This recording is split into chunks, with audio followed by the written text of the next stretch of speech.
So, welcome to the Propwash podcast.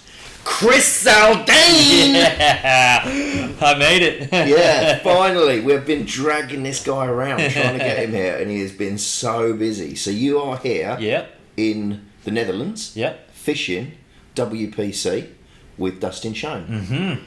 So apparently my partner Dustin is some kind of hero around here, like he's done something around here. But like we were talking off the air earlier, anything Dustin touches turns to gold, right? And I was almost saying it was like if you don't know who Dustin is, like look him up. He's just a German. We call him hammers, like hammer sticks. Like he, like they say he's like a fish whisperer. I'm like, or they call him a fish magnet. I was like, fish magnet, chick magnet, everything magnet. Like everything he does is. So it's cool to be paired up with him, you know, through Bass Pro Shops and stuff. That's why I'm here. Travel from the United States. I do this Bassmaster Elite Series thing there, fish the Classic, all that. And it's really cool to come here, a completely different continent. Coming to Europe is my first time in Europe.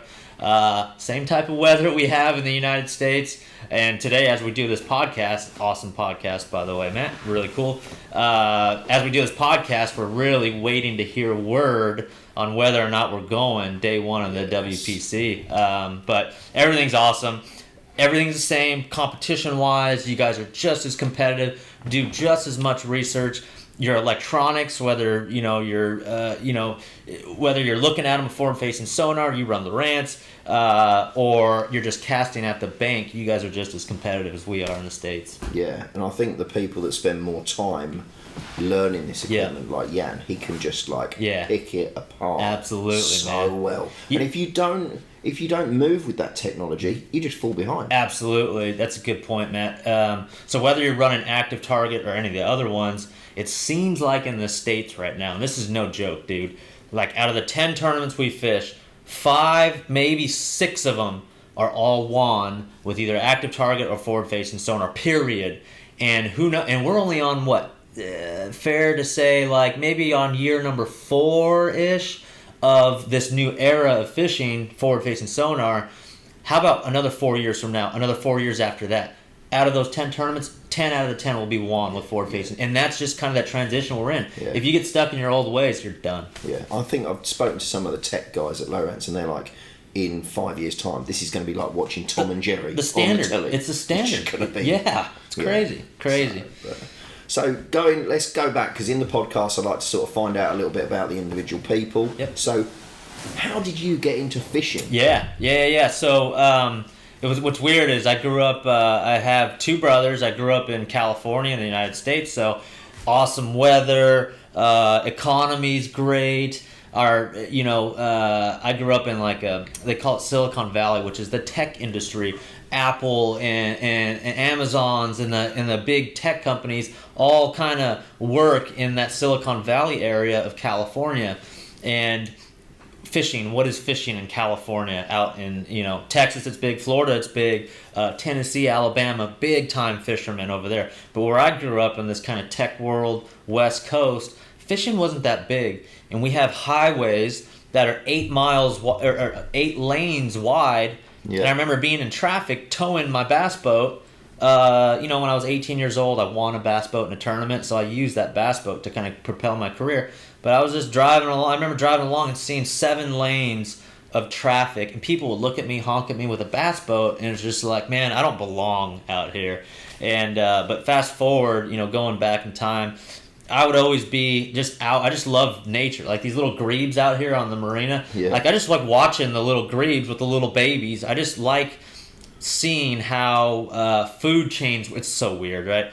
How food chains work. Like there's always a bigger fish eating a smaller fish, whether it's out in nature or in the business world. There's always the little guy that's scared of getting eaten, and that's just like that with fishing. So there's something about getting a predator, whether it's a pike, whether it's a big perch zander or a big bass, to eat something fake, whether it's that big, whatever. Yeah. There's just something cool about seeing it bite or getting it to bite, weighing it in. That's like the coolest thing in the world. And I'd much rather do that than make millions in tech, really. Yeah. And 12 years into this, 12 years on the Elite Series tour, I've learned a lot over the years. Started my own podcast, the Bilge podcast, with the help of my wife, Trait. that's a fun one to do. And this set reminds me a lot of it. And we haven't filmed one in a while, but to hop on a podcast with you, the Propwash, I mean, that's just like, that's what the fishing industry is all about. Like knowing, getting to know the personalities, right? You got a personality that you can share. If you're sitting in your truck and you're driving to a tournament, I just quite like to sort of get into the mindset and listen to stories from different people, how they entered into fishing and things like that. Yeah, so if you think about it, like a lot of the viewers, they don't get to hang out and hear all the tournament banter. You know, when you punch the guy on the shoulder and say, I'm going to beat you tomorrow, or when you're talking about certain lures, those viewers would love to be here with us right now. And there's only a few ways to put the viewer and the future generation of fishing right next to us, sitting down right next to us. One is YouTube, where you're talking videos and stuff like that, which you do, or the podcast thing where you're just hanging out with us. Like, that's so awesome. Like, all the viewers get to hang out with me and you right here, right now. So, in the age of technology and social media and things, like this makes it possible. And that's like the coolest thing. So for you to start a podcast, it helps everyone. It helps you, it helps your sponsors, but more importantly, like the future generations get an inside view of what I'm up to, what Dustin's up to, what Matt's up to, what Jan is up to, or whatever, you know. That's what it's all about, really. Yeah, I think it's cool that you can, the sponsors, it just, when I watched it was that Bilge podcast that just gave me the inspiration. I watched it, you and Trey sitting there, just the two of you.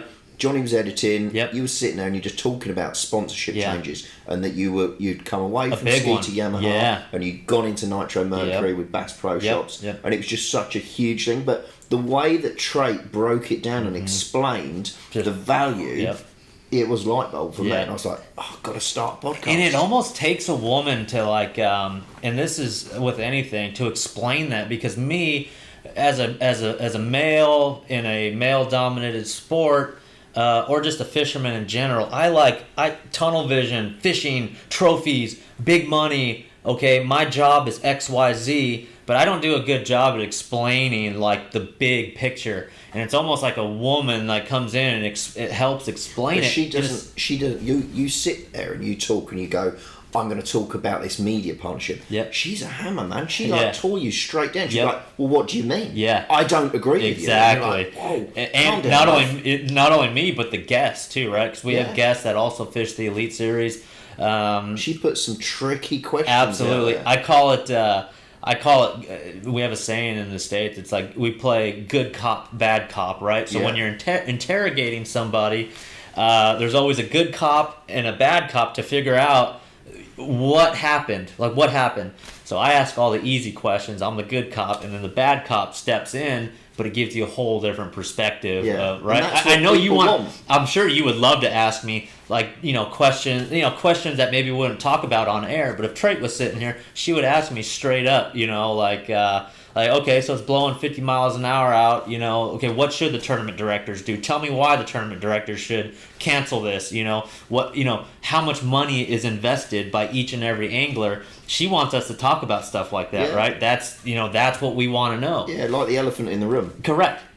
But a lot of the people in the fishing industry, I'm sure it's like this in Europe too, want to tiptoe around that because it may hurt a sponsor. I'm not going to post this picture where I was hunting because I might lose followers and it might lose me, or it might lose my spot. My sponsors might kick me off for doing that. Absolutely right. Yeah. So no, it's really cool dynamic, and again, moving forward with the Propwash podcast, it's like the more questions like that you could ask. I mean, that's what the viewers want, really. And in an age of everyone's, the first thing you do when you get up, you're scrolling social media. Oh, what's he up to? What's he up to? What's she up to? What's it? And it's just like, just throw it out there. Like, this is what we're up to. We're hanging out. And I think that's a useful insight. Like stories on Instagram, you were putting the grebe on the deck. Yeah. It puts you there, and that's what people want. And again, this day and age of the information is right there.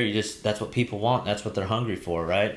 I mean, when I grew up fishing, the only way I could learn from Ike Nelly or Kevin Van Dam was by buying a VHS tape, and then it was DVDs, and then it was websites where you click on a video on a website, maybe pay a little fee.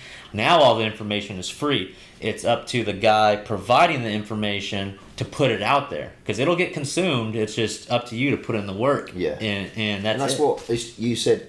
The Guggen boys, they're crushed on it. Their content. Crushed you it. said they work so hard. Crushed every day. There's a new video. When they were in their prime, they started. Let's see, 8 years ago. If you were to Google search or YouTube search, 8 years ago, Google search, YouTube search, bass fishing, perch fishing, just search fishing. It would be John B. Lunkers TV, Guggen Squad, and that's all you would consume, really. So they brought this whole younger generation in YouTube fishing, really pioneered that, and it paid off for them. And I remember at that time, 8 years ago, us professional bass fishermen fishing the professional tour. Look at my sponsors, blah blah blah. Oh, we're the best, and this is what they thought. Really, it's like, okay, we're the top of the game food chain. These guys are no threat to us. And then you start looking at some of the cars they started driving, some of the properties those guys bought. But what did John B say on your podcast? It was like, you said, what does a bad month look like for you? I didn't say ask that. Trait asked that. Remember? Trait asked that. I didn't want... Trait was, it's as a thing. You generally don't talk about salaries, right? And we're talking we're talking U.S. dollars here, and Trait, my wife, asked John B., who's got millions of YouTube followers, kind of started this fishing thing on YouTube. She asked him, what does a bad month look like for you in YouTube revenue, YouTube, payout, YouTube income? And I was like, John B., don't answer that, man. You don't have to answer. He's like, no, it's cool. Great question, Trait. And I was like a little uncomfortable. He's like, I don't know, 20 G's, 20 grand. A month. Yeah, it's 25. 25, making fishing videos. Like, think about that, right? Think about that. That's a lot of money in U.S. dollars to fish in front of a camera. So, yeah, those guys definitely pioneered that whole camera, whether it's a GoPro or a nice Sony or whatever. People want to see that. The filming of it isn't easy, but the filming is the easy part of the whole thing. Yeah. So Ben, who's behind the camera now, he's literally worked all of yesterday, and now he's come back. Yeah. He came back yesterday evening, and he was just churning content, editing it. Yep. And even then, he's probably cursing me because I was like, oh, could we do it like this? Yep. Oh, could we twist this? Could you film it from a different... Ben wants, put this in? Yeah, Ben wants to say, why don't you do it yourself, Matt? But in reality, that's his world. Like, that's what he knows. You know fishing. You know how to project what we're dealing with out here, whether it's active target or the fishing side or the pros, whatever it is. But that's his world, right? Yeah. In the best case scenario is to just set him free. Like, just set him free. Let him do his thing. Yeah. And then you guys work as a team to say, hey, Lawrence, like, we're doing this. And we talked about this before. Hey, Lawrence. Hey, Bass Pro Shops. Hey, Mercury. Hey, whoever. Do you want to be a part of this? This is cool. And that... it costs money. Absolutely. He's got to pay bills. Absolutely. We've got to pay travel. We've got to pay competition fees. Yep. So all of this stuff... Not a lot of people think about that. No. Like a lot of the viewers... I think the number one question I get asked in my Instagram inbox or YouTube comments, actually this is a lot of DMs, okay, is how do I get started with this? Can you help me with sponsorships? And man, and a lot of times Trait will answer, it's like you really have to build something that's unique to you yourself. Yeah. Whether it's the Propwash podcast or really cool videos, chesty footage, or just holding a camera in front of your face and just showing what you're doing that day. You really have to build a little something that's unique to you for you to sell to your sponsors. Like, does that make sense? I'm not a salesman. I'm not a business guy that does that. My wife is. I just like to fish, but to answer that question is how do I get started? How do I start, getting sponsors and things? You need something that no one else could take away from you. You need something. Jan back there, he's great at fishing this particular lake right here. He's known for that, right? That's his thing. That's what he does. And unless the sponsors know that, you're really just another dude.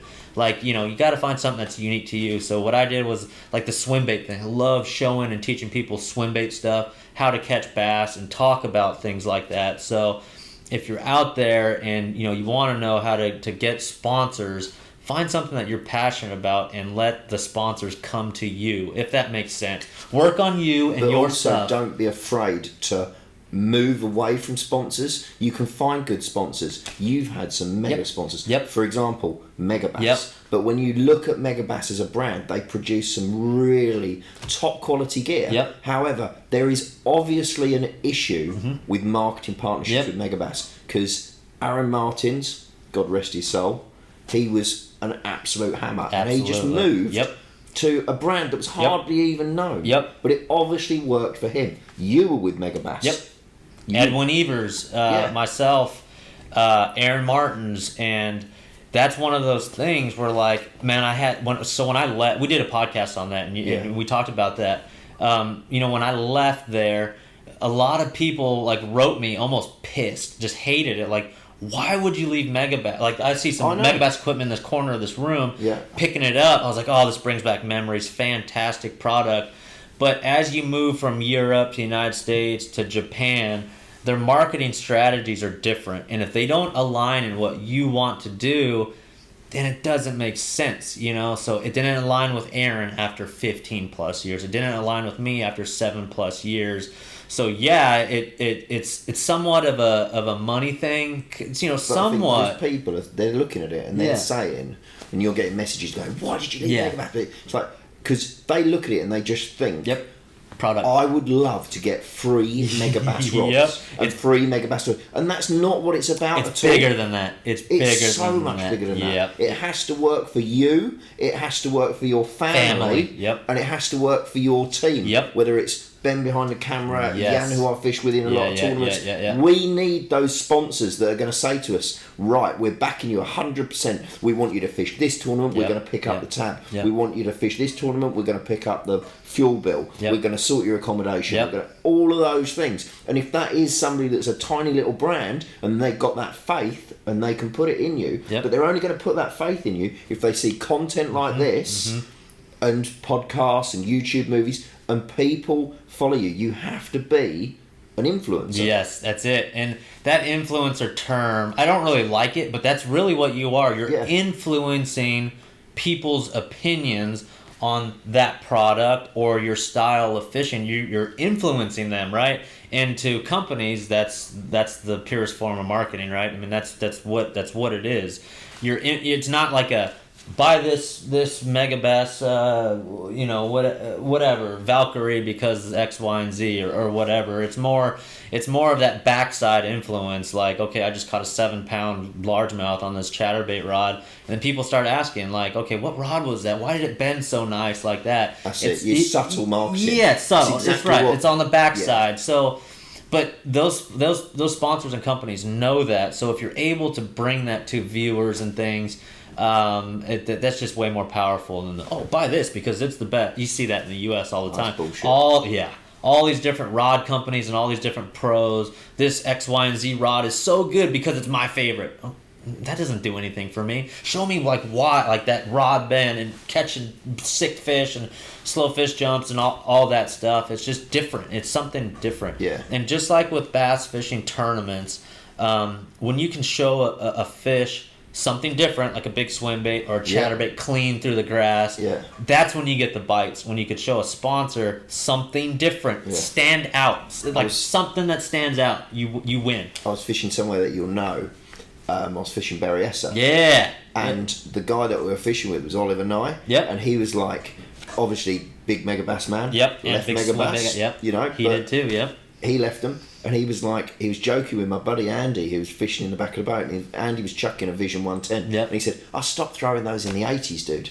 You need to be on it. And he was just showing a new bait, I think it was from Nomad. Yeah. And he was like, this is where it's at. And he's explained to us that it's very subtle, but it's how the bait moves slightly differently. They know what a Vision 110 runs like. Yep. Because everybody's throwing them. That's right. So if you just throw different something a little bit different, it's just going to get that reaction. It stands out. And just like what sponsors say, how do you stand out? You stand out with a podcast. You stand out with chesty footage, cool videos and movies on the internet. And And that's just an evolvement of the sport and the day and age we're in. It really is. Look at the WPC, for example. This is my first year, but from what I hear all the way around, they say this is the best year media-wise. They're able to... It improves every year. They're able to hire more and more still photographers, videographers, guys doing interviews, and it's just, that's what it's all about. It's the day and age of information. But that gives value content, to the sponsors. Correct. The sponsors want that content. Yep. And that's what we're doing here. Yep. We're trying to get content. Yep. So today, we're going to shoot 3 or 4 YouTube movies and just awesome, churn that content Grind it, out. yeah. And that's just, it's like that with any industry. I'm in the outdoor space with fishing, but like the hunting guys are like that. Whether you're a car guy or an airplane guy or whatever, like the more content, every time you search on Google, like YouTube videos pop up of all this stuff. And you, the guy looking for sponsorships, you want to be those videos that pop up. I promise you. So. And I don't know. I don't know all the answers, right? I'm trying different formulas and stuff like that. The Guggen boys killed it because they were the first out. Seems like there's a lot of fishing videos on YouTube, but you got to be the chartreuse swim bait in all the white swim baits, right? The one that stands out somehow. So for all the younger guys watching, we've discussed somehow. this, and Ben's like, I get quite frustrated because I'll put a YouTube video up, and I'll get a few likes and I'll get a few views and that, but I'm like, so hard. Why am I not doing this? And then I put, that was it. I put a video up. I did it as a YouTube short and I put it on TikTok, and it was a bass out of Clear Lake Outdoors in the tank. They got some minnows, live minnows in a net, and they would just put it over it. But this bass come out the tank, grabbed it, dragged the net. I haven't seen that one. I gotta look at it. Dragged the net in, but it got 1.6 unreal thousand views like in 20 minutes. It's amazing what makes people tick, and it's just like the pike out here. What makes it bite, and that goes back to my fascination with what makes things commit. It's really it's a trip if you think about it. Really, I mean, that's a tangent I don't want to go on, but it's just like it's mind blowing what makes people go. But then too, just like the fish out here, people get conditioned to certain things. So another 10 years from now, maybe podcasts will be obsolete. Maybe it's something else, Maybe it'll be live interaction. Who knows, Yeah. But going back onto that, you're saying the things that make you click. Yeah. What made you click? What was the first fish that you ever caught? And you were like, this is so cool. I got it. So talk us through that, set us up like the whole where you were, what the weather conditions were, what you were throwing for your first fish. Was it, or were you just like on a bobber? Or how did it start? Yeah, for you? so like with a lot of the viewers, started out bank fishing, right? It was big in Europe, bank fishing, big in the United States. I remember I was probably like 9 or 10, maybe a half a mile from where I grew up. I don't know what that is in kilometers. You could walk there, right? There's a small creek the size of this room, maybe. Yeah. Small creek with water going through it, and we just go out there because we're kids, right? Ride our bikes down there. But I remember one particular day. It was like a spring day, nice day out, and I remember I was in my buddy's garage, and his dad had a tackle box there. We opened up the tackle box, looked at all these different weird-looking lures and stuff. But one that stood out, and I had watched some fishing maybe on TV, some fishing stuff. But there was like a blue worm. It was just a curly tail worm, old school's blue. And I just kind of rigged it up on a hook or whatever. Just, all right, let's go fishing down there. And I kind of knew how to cast. I remember walking down there one day, 9 years old, and I made a cast with this blue worm, a little curly tail worm. And I made it, this is no joke, it was the first cast I made across the creek. Oh, we all think we got to make the longest cast, right? A lot of times the fish are right there. The longest cast. And I got stuck on a little tree that was on the surface. I remember the worm got stuck on the tree. I'm like, oh, man, that's a bad cast. I was snagged, right, on the surface. Yeah. And I was like shaking this worm off this tree. I'm like, dang it. Just shake. And I let it go, and it was still sitting there, and a bass just comes up and right off the surface. I was like, whoa, what was that, I was like, this is how bass fishing is? This is how bass eat stuff off the trees like that? I'm like, this is the craziest thing ever. So that was kind of like how I was like, oh, wow, these things are kind of vicious. You could get them to react to a tree and a worm. It was like the weirdest thing on the surface. And then just kind of progressed from there. Then I started watching more TV shows. It was just televised. TNN was what it was called, Bassmasters or whatever it was. Slowly progressed. I played hockey for 12 years, so I was a young hockey player. I never grew past 5'7", so I'm a little short guy. So I never pursued that career. But that was the competitive side. I built up the competitive side, and then all these little belly boat tournaments, kick boat tournaments, small boats. Started doing those, and then amateur side, and just slowly worked my way up. And that's probably the biggest thing I could tell someone if they want to make it to the professional level, competition wise.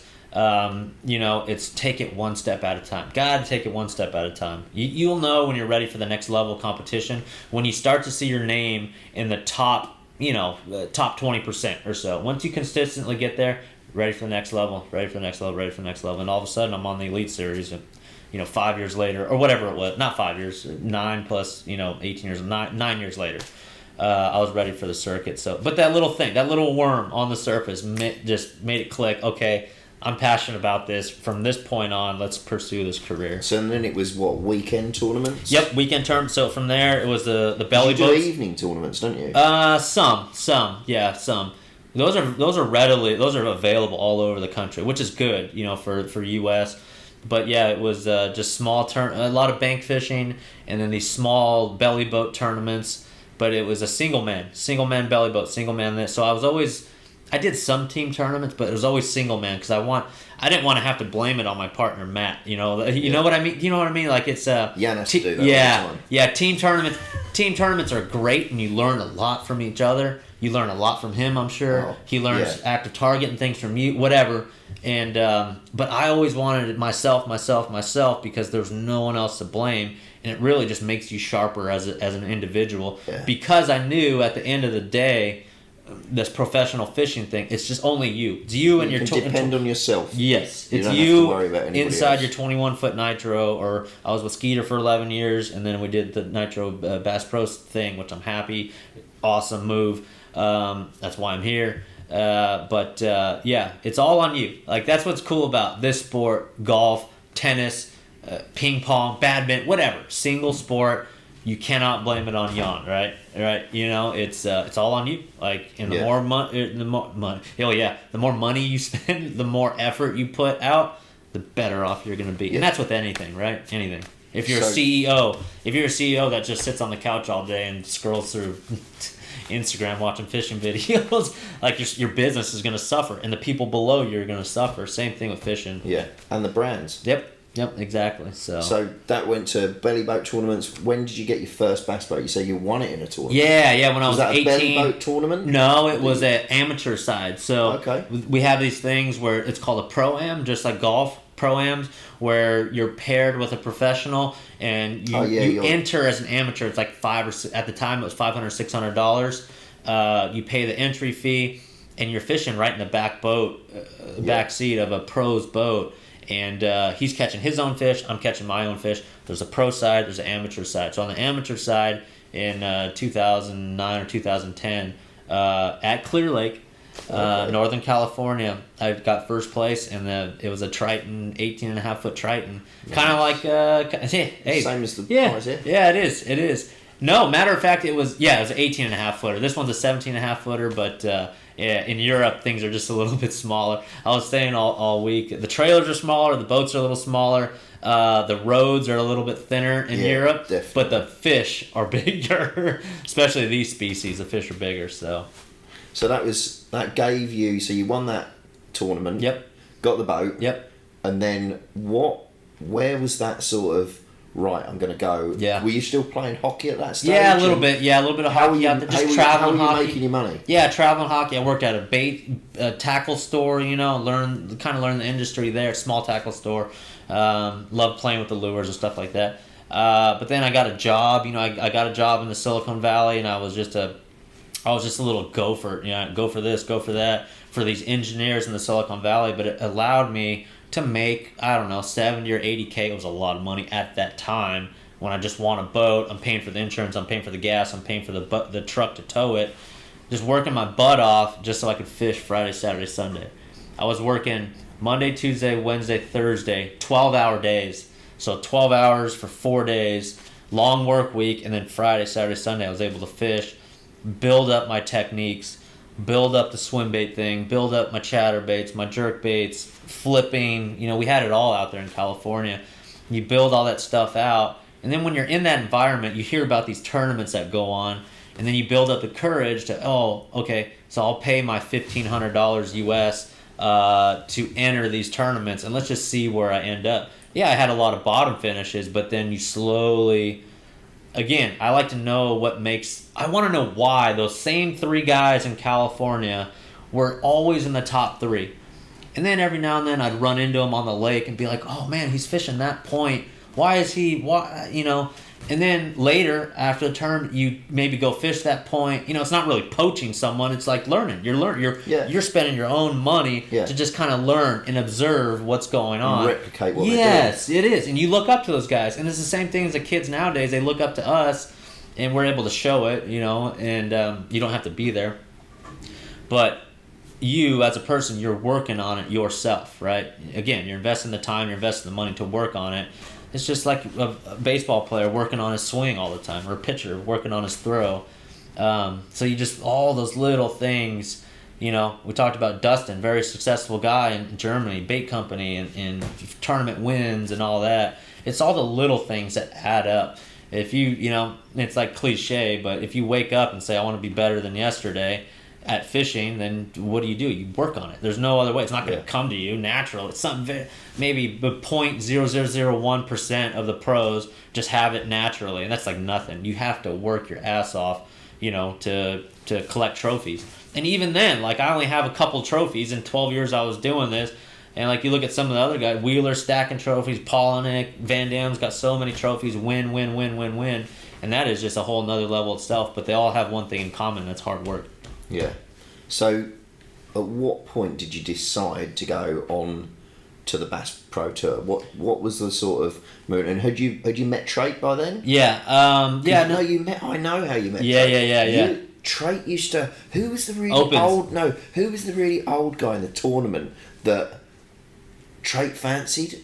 Did she fancy a really old guy? And every time he'd be like, "Oh, bring your hot girlfriend around." Yeah. Tommy Biffle. Biffle. Yeah, he's an old school fisherman. Yeah. And that's kind of the joke, right? Yeah, she would. He'd always ask about her and stuff like that. It's so funny. I actually met her, my wife. She's into fishing as well.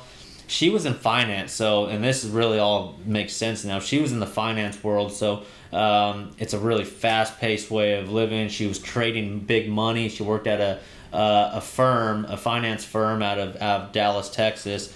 And one day, literally, she woke up and said, "Man, this is not for me." After 2 years doing it or whatever, this isn't for me. And her dad fished tournaments, pioneered a lot of the tournaments in Texas, and said, "Hey, Dad, you were passionate about fishing. Like, where can I fish?" And of course, he was like, "Oh, absolutely." You know, she went to school. She became successful, made a little money, and she like wanted to dabble into fishing. Like, who does that? What woman does that? And it was her. So me from California, I was fishing some of the tournaments that she was also fishing. So that was kind of my introduction. Oh, I'm a California guy. I fish the Elite Series, and let's make a deal. I could teach you some things fishing, how to get to the Elite Series, and maybe you could teach me a few things about business. And that is the partnership and the relationship we've had for the last 9 years now, and we've been married 7 years, and that's how that worked out. So, but a good point to all that is there's no two paths that are the same. Everyone has their own path to success. Everyone has their own measurement to success. Like, some of the guys on the Bass Tour are content with, "Oh, I made it to the very top highest circuit. I'm good right here. I'm fine. I don't have to work any harder." And then there's other guys who measure success as, "Oh, I made it to the top level. What the hell is next? I want to go further up." And there are guys like that. So what's next? All the other media stuff. But yeah, just to link up with her like that and run a partnership together, and just kind of do this whole bass fishing thing. It's because I remember she was running a.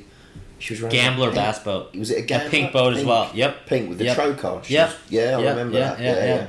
And that was cool because... And what level was she at then? The Opens. They're called Opens, where it's open to anyone to qualify for the Elite Series, where I'm at the top of the top. So the Opens are just open. You got $1,500 to spend, come on over and fish the Opens. And then after, that's $1,500 per event. Per event, times that's a 3-day. Yeah, 3-day tournaments times 4 throughout the year.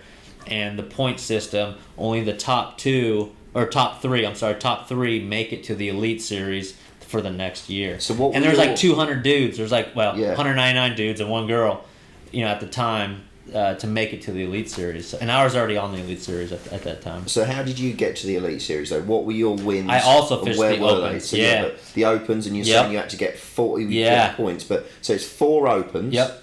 And so talk us through what your finishes were that led you to get onto the Elite Series. Yeah, so I was so determined.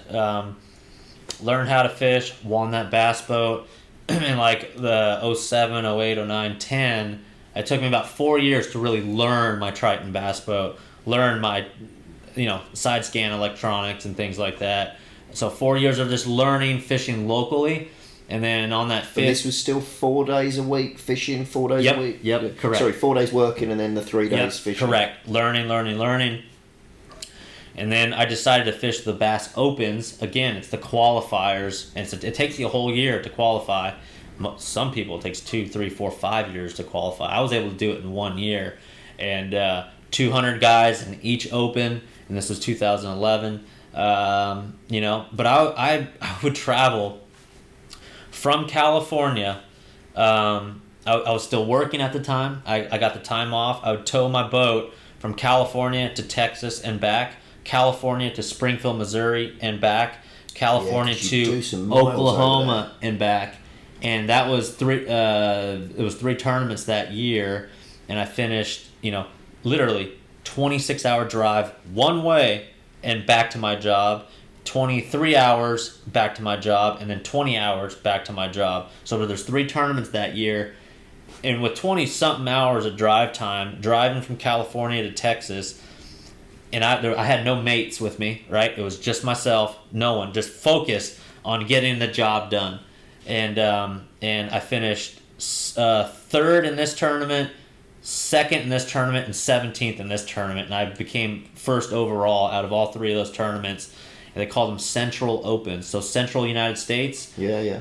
And I was from California. I was the only dude from California. And I made it happen because I was determined. I didn't drive 23 hours out here for nothing. Like, I'm going to do whatever it takes. I'm going to take all this I learned in the last 4 years with my boat in California, and I'm going to apply it to these tournaments. That's the beauty of 3-day and 4-day tournaments, is you don't get lucky. You may get lucky one day. You're not going to get lucky 3 days in a row when things change.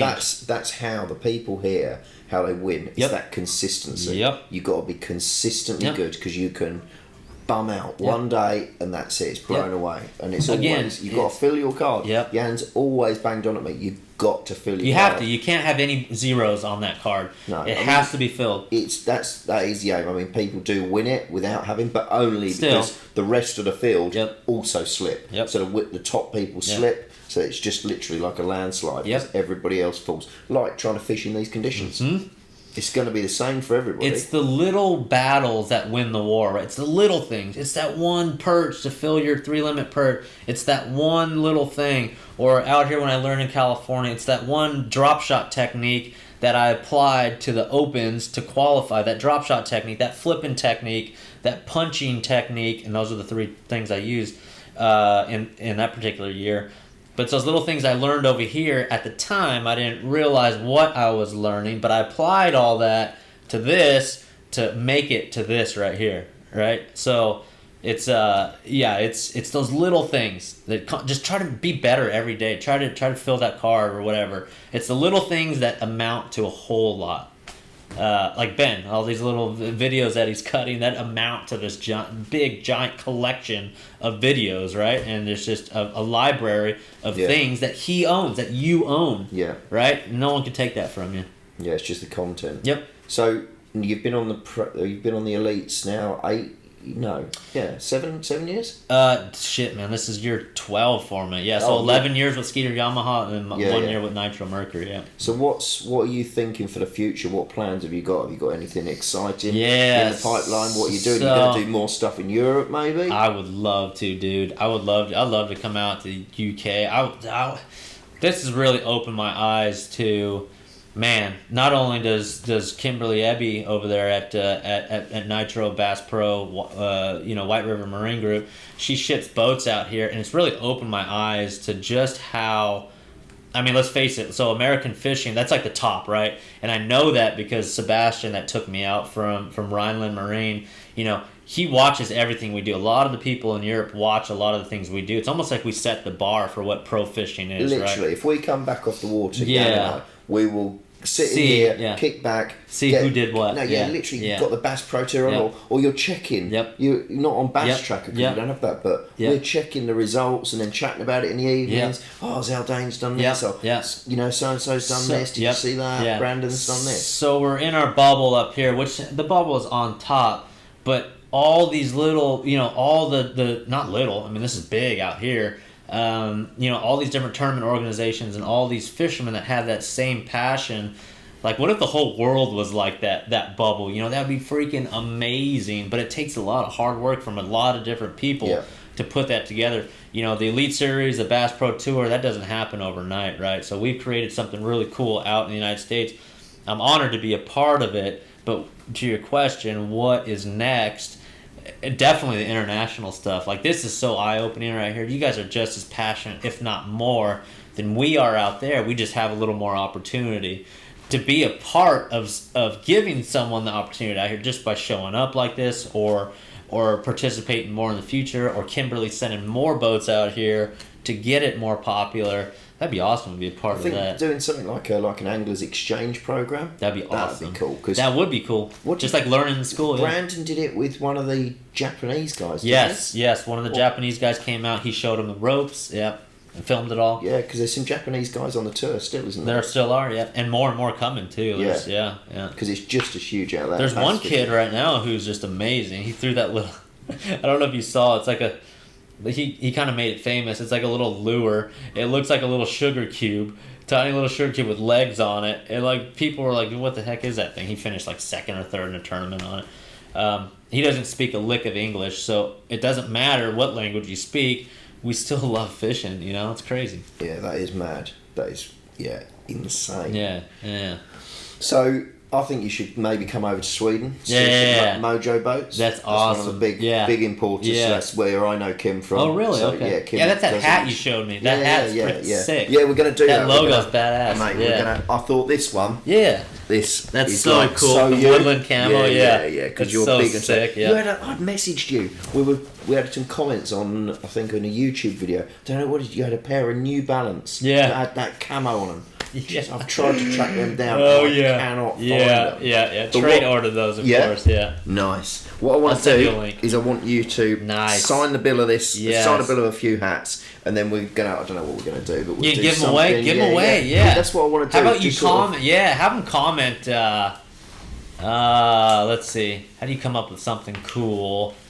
We need to build the following, Chris. So we need Tate to decide this, really. Yeah, okay. Sounds good.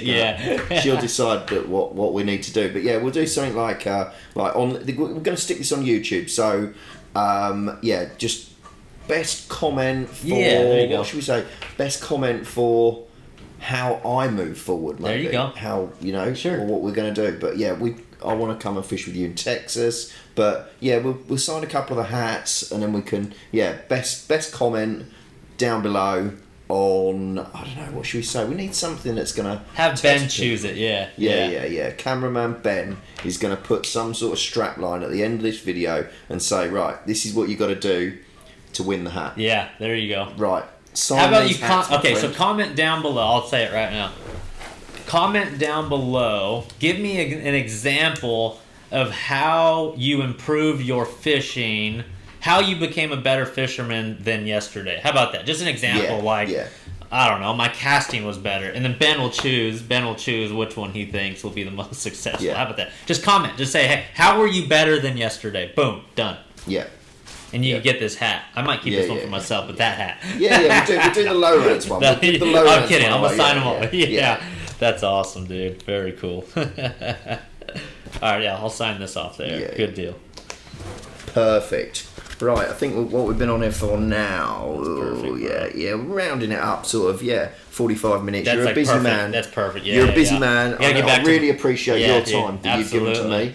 Thank you guys for watching. Yeah, that's a good pod, definitely. That's a good one. You've got to do the like, subscribe shizzle because they might listen to you. I'm not none very of them good are listening at that. to me. I've got nothing on that. I'm not good at that. You have to have John B come here to say that. But Matt would really appreciate it. Ben, anyone involved here or on the interweb, anyone involved or likes, literally, like think about it. Everyone says like, subscribe. If you like this type of comment, like or subscribe. But honestly, like if you felt anything by listening to us today, if you felt like, oh yeah, that's an example. If you felt anything, any emotion at all with this conversation, literally like it. And then subscribe because more of this type of content is on your way. So there you go. Like, comment, subscribe. Yeah, but you definitely need a comment for that hat. Yeah. But the only way I can grow this channel and bring more content to you guys is by me meeting people like Chris and hounding him for 2 days to get on the podcast and get this content. And then the sponsors see this and they think, oh, Matt's bringing a bit of value to us. Yeah. The only way I can do that is by you guys following me and commenting and liking my videos. Yep. Otherwise, I can't grow it, and I can't bring you more stuff like me and Jan fishing in Texas with this hammer. Yep, it's absolutely true. And don't forget to comment below. It could be upload a picture or just say, oh, I caught a so many centimeter perch or whatever. That is better than the day before. Yeah. So always be better. Yeah. Thank you, my friend. I appreciate it. Awesome, Matt. Appreciate it, boys.